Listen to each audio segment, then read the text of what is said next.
ओम शांति। 30 नवंबर 2023 ईश्वरीय ज्ञान। आज की मुरली। मीठे बच्चे, तुम्हें रूहानी पंडा बन यात्रा करनी और करानी है। याद ही तुम्हारी यात्रा है। याद करते रहो तो खुशी का पारा चढ़े। प्रश्न: निराकारी दुनिया में जाते ही कौन से संस्कार समाप्त हो जाते और कौन से संस्कार रह जाते हैं? उत्तर: वहाँ नॉलेज के संस्कार समाप्त हो जाते, प्रारब्ध के संस्कार रह जाते हैं। जिन संस्कारों के आधार पर तुम बच्चे सतयुग में प्रारब्ध भोगते हो, वहाँ फिर पढ़ाई का व पुरुषार्थ का संस्कार नहीं रहता है। प्रारब्ध मिल गई, फिर ज्ञान खत्म हो जाता है। गीत। रात की राही थक मत जाना। ओम शांति। यहाँ सम्मुख शिव भगवान वाच है। गीता में दिखाते हैं श्री कृष्ण भगवान वाच, परंतु श्री कृष्ण तो उस नाम रूप से सम्मुख हो न सके। यह तो सम्मुख कहते हैं निराकार भगवान वाच। श्री कृष्ण वाच कहें तो वह साकार हो जाता है। जो भी वेद शास्त्र आदि सुनाते हैं वह ऐसे नहीं कहेंगे कि भगवान वाच, क्योंकि वह साधु संत महात्मा आदि सब साकार में बैठे हैं। और फिर बाप कहते हैं, हे रूहानी राही, रूहानी बाप जरूर रूहों को ही कहेंगे कि बच्चे थक मत जाना। यात्रा पर कई थक जाते हैं, फिर वापस आ जाते हैं। वह है जिस्मानी यात्रा। भिन्न भिन्न मंदिरों में जिस्मानी तीर्थ यात्रा करने जाते हैं। कोई शिव के मंदिर में जाते हैं, वहाँ सब जिस्मानी चित्र रखे हैं भक्ति मार्ग के। यह तो सुप्रीम रूह परम पिता परमात्मा आत्माओं को कहते हैं कि हे बच्चे, अब मुझ एक के साथ बुद्धि का योग लगाओ, और ज्ञान भी देते हैं। तीर्थों पर जाते हैं तो वहाँ भी ब्राह्मण लोग बैठे हैं, कथा कीर्तन करते हैं। तुम्हारी तो एक ही सत्यनारायण की कथा है, नर से नारायण बनने की। तुम जानते हो, पहले स्वीट होम में जाएंगे, फिर विष्णुपुरी में आएंगे। इस समय तुम हो ब्रह्मापुरी में। इसको पियर घर कहा जाता है। तुमको जेवर आदि कुछ नहीं है, क्योंकि तुम पियर घर में हो। तुम जानते हो, ससुर घर में हमको अपार सुख मिलने हैं। यहाँ कलयुगी ससुर घर में तो अपार दुख है। तुमको तो जाना है उस पार सुखधाम में। यहाँ से ट्रांसफ़र होना है। बाप सभी को नैनों पर बिठाकर ले जाते हैं। दिखाते हैं ना, श्री कृष्ण का बाप उनको टोकरी में बिठाकर उस पार ले गया, तो यह बेहद का बाप तुम बच्चों को उस पार ससुर घर ले जाते हैं। पहले अपने निराकारी घर में ले जाएंगे, फिर ससुर घर भेज देंगे। तो वहाँ यह सब पियर घर ससुर घर की बातें भूल जाएंगी। वह है निराकारी पियर घर। वहाँ यह नॉलेज भूल जाती है। नॉलेज के संस्कार निकल जाते हैं, बाकी प्रारब्ध के संस्कार रह जाते हैं। फिर तुम बच्चों को प्रारब्ध ही ध्यान में रहती है। प्रारब्ध अनुसार जाकर सुख के जन्म लेंगे। सुख धाम जाना है। प्रारब्ध मिल गई, फिर ज्ञान खत्म। तुम जानते हो, प्रारब्ध में हमारी फिर वही एक्ट चलेगी। तुम्हारे संस्कार ही प्रारब्ध के हो जाएंगे। अभी है पुरुषार्थ के संस्कार। ऐसे नहीं कि पुरुषार्थ और प्रारब्ध दोनों संस्कार वहाँ रहेंगे, नहीं, वहाँ यह ज्ञान नहीं रहता।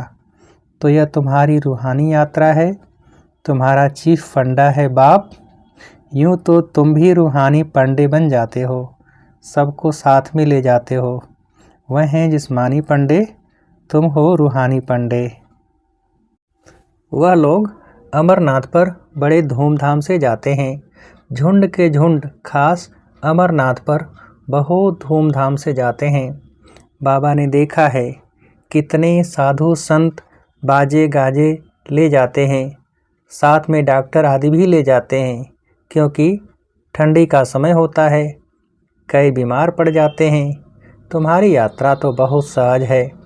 बाप कहते हैं याद में रहना ही तुम्हारी यात्रा है। याद मुख्य है। बच्चे याद करते रहें तो खुशी का पारा चढ़ा रहे। साथ में औरों को भी यात्रा पर ले जाना है। यह यात्रा एक ही बार होती है। वह जिस्मानी यात्राएं तो भक्ति मार्ग से शुरू होती हैं, वह भी कोई शुरुआत में नहीं होती। ऐसे नहीं कि फट से मंदिर चित्र आदि बन जाते हैं, वह तो आहिस्ते आहिस्ते बाद में बनते जाते हैं। पहले पहले शिव का मंदिर बनेगा, वह भी पहले घर में सोमनाथ का मंदिर बनाते हैं, तो फिर वहाँ कहाँ जाने की दरकार नहीं रहती। यह मंदिर आदि बाद में बनते हैं, समय लगता है। आहिस्ते आहिस्ते नए शास्त्र, नए चित्र, नए मंदिर आदि बनते रहते।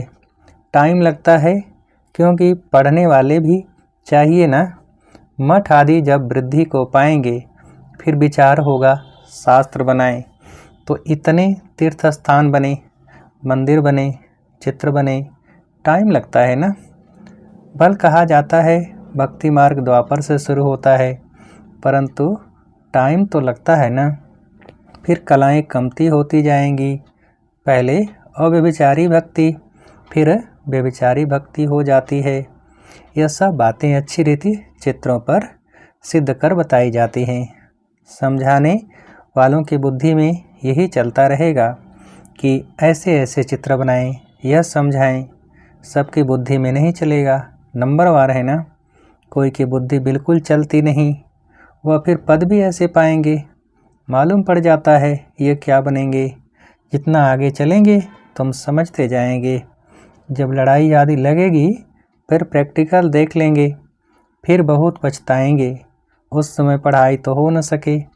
लड़ाई के समय त्राही त्राही होती रहेगी, सुन नहीं सकेंगे, पता नहीं क्या हो जाएगा। पार्टीशन हुआ तो क्या हो गया, देखा ना। यह विनाश का समय बहुत कड़ा है। हाँ, बाकी साक्षात्कार आदि बहुत होंगे, जिससे जान जाएंगे कि यह कितना पढ़ा है। बहुत पछताएंगे भी और साक्षात्कार होंगे। देखो, तुमने पढ़ाई छोड़ दी तब यह हाल हुआ है। धर्मराज साक्षात्कार कराने सिवाय सजाएं कैसे देंगे? सब साक्षात्कार कराएंगे, फिर उस समय कर कुछ नहीं सकेंगे। कहेंगे हाय तकदीर, तदबीर का समय तो गया। तो बाप कहते हैं क्यों नहीं अभी पुरुषार्थ करते हो, सर्विस से ही दिल पर चढ़ेंगे। बाप कहेंगे ये बच्चे अच्छी सर्विस करते हैं, मिलिट्री का कोई मरता है तो उनके मित्र संबंधियों आदि को भी इनाम देते हैं। यहाँ तुमको इनाम देने वाला है बेहद का बाप। बाप से भविष्य 21 जन्मों के लिए इनाम मिलता है। यह तो हर एक को अपने दिल पर हाथ रख पूछना है कि मैं कितना पढ़ता हूँ। धारणा नहीं होती तो गोया तकदीर में नहीं है। कहेंगे कर्म ही ऐसे फूटे हुए हैं, बहुत खराब कर्म करने वाले कुछ उठा नहीं सकते हैं। बाप समझाते हैं मीठे बच्चे, तुम्हें इस रूहानी यात्रा पर अपने साथियों को भी ले जाना है। फर्ज है हर एक को यह यात्रा की बात बताना। बोलो, हमारी यह रूहानी यात्रा है, वह है जिस्मानी। दिखाते हैं रंगून की तरफ एक छमछम तालाब है, जहाँ स्नान करने से परी बन जाते हैं, लेकिन वह परी आदि तो बनते नहीं।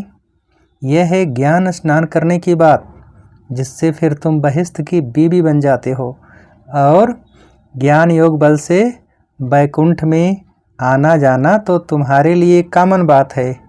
और ही तुमको रोका जाता है घड़ी घड़ी ध्यान में नहीं जाओ, आदत पड़ जाएगी। तो यह ज्ञान मानसरोवर है। परमपिता परमात्मा आकर इस मनुष्य तन द्वारा ज्ञान सुनाते हैं, इसलिए इसको मानसरोवर कहा जाता है। मानसरोवर अक्षर सागर से निकला है। ज्ञान सागर में ज्ञान स्नान करना तो बहुत अच्छा है, बहिश्त की बीबी को महारानी कहा जाता है। बाप कहेंगे तुम भी बहिश्त के मालिक बनो। बच्चों पर लव रहता है, हर एक पर रहम पड़ता है, साधुओं पर भी रहम आता है। यह तो गीता में लिखा हुआ है कि साधुओं का भी उद्धार करते हैं। उद्धार होता है ज्ञान योग से। तुम बच्चों में समझने की बड़ी फुर्ती चाहिए। बोलो तुम और तो सब जानते हो, लेकिन छाछ जानते हो, बाकी मक्खन खिलाने वाले को तुम जानते ही नहीं हो। बाप कितना अच्छी रीति समझाते हैं, परंतु किसकी बुद्धि में भी बैठे ना। बाप को जानने से मनुष्य हीरे जैसा बनते हैं, न जानने से मनुष्य कौड़ी मिसल बिल्कुल पतित हैं। बाप को जानने से ही पावन बनते हैं। पतित दुनिया में कोई पावन हो न सके, तो जो महारथी बच्चे हैं वह अच्छी रीति समझा सकेंगे। कितने ढेर ब्रह्मा कुमार कुमारियां हैं। प्रजापिता ब्रह्मा नाम भी मशहूर है। प्रजापिता ब्रह्मा के यह हैं मुख वंशावली। ब्रह्मा को ही 100 भुजा 1000 भुजा दिखाते हैं। यह भी समझाया जाता है इतनी भुजाएं तो हो नहीं सकती, बाकी ब्रह्मा तो बहुत बछड़े वाला है। ब्रह्मा फिर किसका बच्चा? इनका तो बाप है ना। ब्रह्मा है शिव बाबा का बच्चा। इनका और कौन बाप हो सकता? मनुष्य तो कोई हो नहीं सकता। ब्रह्मा विष्णु शंकर गाए जाते हैं सूक्ष्म तन के, वह तो यहाँ आ न सके। प्रजापिता ब्रह्मा तो जरूर यहाँ होगा ना। सूक्ष्म तन में तो प्रजा नहीं रचेंगे, तो परमपिता परमात्मा आकर इस ब्रह्मा मुख द्वारा शक्ति से न रचते हैं। पहले पहले परिचय देना है, हम ब्रह्मा मुख वंशावली हैं, तुम भी ब्रह्मा के बच्चे हो ना। प्रजापिता ब्रह्मा है सबका बाप, फिर उनसे और बिरादरियां निकलती हैं, नाम बदलते जाते हैं। अब तुम ब्राह्मण हो, प्रैक्टिकल में देखो प्रजापिता ब्रह्मा की कितनी औलाद है। जरूर औलाद को वर्षा मिलता होगा। ब्रह्मा के पास तो कोई प्रॉपर्टी है नहीं, प्रॉपर्टी है शिव बाबा के पास। ब्रह्मा वल्द शिव, बेहद के बाप से ही वर्षा मिलता है। ब्रह्मा द्वारा शिव बाबा बैठ पढ़ाते हैं, हमको दादे का वर्षा मिलता है। बाबा समझाते तो बहुत हैं, परंतु योग नहीं, कायदे पर नहीं चलते, तो बाप भी क्या करे। बाप कहते हैं इनकी तकदीर। अगर बाबा से पूछे तो बाबा बता सकते हैं इस हालत में तुम्हारा क्या पद होगा। दिल भी गवाही देता है, मैं कितनी सर्विस करता हूँ, श्रीमत पर कहाँ तक चलता हूँ। श्रीमत कहती है मनमना भव। सबको बाप और वर्षे का परिचय देते रहते हैं, ढिढोरा भी पीटते रहते हैं, बाबा इशारा देते रहते हैं। तुम्हें गवर्नमेंट को भी समझाना है, जो वह भी समझें बरोबर भारत की ताकत ही चली गई है। परमपिता परमात्मा सर्वशक्तिमान से योग ही नहीं है। इनसे तुम योग लगाते हो तो एकदम विश्व के मालिक बनते हो। माया पर भी तुम जीत पहनते हो। गृहस्थ व्यवहार में रहते माया पर जीत पानी है। हमारा मददगार बाप है, कितना समझाया जाता है। धारणा करनी चाहिए, बाबा ने समझाया है धन दिए धन ना खूटे। सर्विस करेंगे तब बाबा के दिल पर चढ़ सकेंगे, नहीं तो इम्पॉसिबल है। इसका मतलब यह नहीं कि बाबा प्यार नहीं करते, बाबा प्यार सर्विसेबल को करेंगे। मेहनत करनी चाहिए, सबको यात्रा लायक बनाते हैं। मनमना भव, ये है रूहानी यात्रा। मुझे याद करो तो तुम मेरे पास पहुंच जाएंगे। शिवपुरी में आकर फिर विष्णुपुरी में चले जाएंगे। यह बातें सिर्फ तुम बच्चे जानते हो, कोई और मनमना भव का अर्थ समझते नहीं, पढ़ते तो बहुत हैं। बाप महामंत्र देते हैं, मुझे याद करो तो तुम विक्रमाजित बन जाएंगे। अच्छा, मीठे मीठे सिकेल बच्चों प्रति माता पिता बाप दादा का याद प्यार और गुड मॉर्निंग। रूहानी बाप की रूहानी बच्चों को नमस्ते। हम रूहानी बच्चों की रूहानी बाप को नमस्ते। धारणा के लिए मुख्य सार। पहली पॉइंट, ज्ञान स्नान करना है, प्यार से सर्विस कर, बाप के दिल तख्त पर बैठना है, पुरुषार्थ के समय में अलबेला नहीं बनना है। दूसरी पॉइंट, बाप की पलकों पर बैठ कलयुगी दुख धाम से सुखधाम चलना है, इसलिए अपना सब कुछ ट्रांसफ़र कर देना है। वरदान, जीवन में दिव्य गुणों के फूलों की फुलवारी द्वारा खुशहाली का अनुभव करने वाले एवर हैप्पी भव। जीवन में दिव्य गुणों के फूलों की फुलवारी द्वारा खुशहाली का अनुभव करने वाले एवर हैप्पी भव। विस्तार, सदा खुशहाल अर्थात भरपूर संपन्न।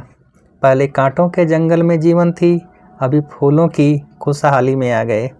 सदा जीवन में दिव्य गुणों के फूलों की फुलवारी लगी हुई है, इसलिए जो भी आपके संपर्क में आएगा उसे दिव्य गुणों के फूलों की खुशबू आती रहेगी और खुशहाली देख करके खुश होंगे, शक्ति का अनुभव करेंगे। खुशहाली औरों को भी शक्तिशाली बनाती और खुशी मिलाती है, इसलिए आप कहते हो कि हम एवर हैप्पी हैं। स्लोगन, मास्टर सर्वशक्तिमान वह हैं जो माया के बुदबुदों से डरने के बजाय उनसे खेलने वाले हैं। मास्टर सर्वशक्तिमान वह हैं जो माया के बुदबुदों से डरने के बजाय उनसे खेलने वाले हैं। अच्छा, ओम शांति।